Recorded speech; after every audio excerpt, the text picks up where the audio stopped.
Un an et demi après son élection, pour la deuxième fois, le pape Benoît XVI se rend dans le pays de son enfance, l'Allemagne, précisément en Bavière.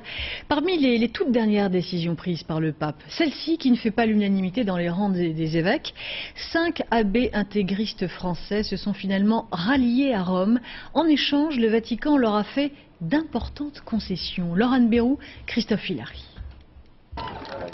Benoît XVI aujourd'hui en terre protestante, Benoît XVI hier tendant la main aux traditionalistes. Le pape vient d'accorder aux adeptes de Monseigneur Lefebvre un institut, sans doute à Bordeaux, signe que les intégristes sont de nouveau les bienvenus dans l'église romaine.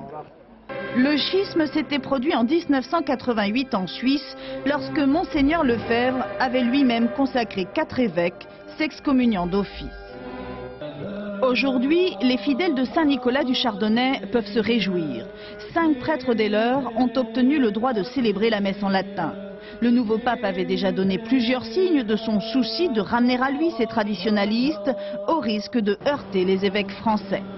La question que se pose un certain nombre de gens dans l'Église catholique déjà, c'est quand même, est-ce que c'est pas faire beaucoup de fleurs, beaucoup de faveurs du côté de l'extrême droite, entre guillemets, sur le plan doctrinal, sinon politique, et des gens qui se sentent en marge de l'Église du côté gauche, on va dire progressiste, qui aimeraient que les choses aillent plus vite pour ordonner des hommes mariés, pour ordonner des femmes, etc. Ces gens-là ne reçoivent aucun gage, pour l'instant en tout cas, de bienveillance de la part du Vatican.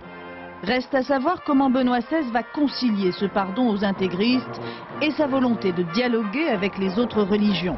Pour les fidèles de Monseigneur Lefebvre, seul le catholicisme est acceptable.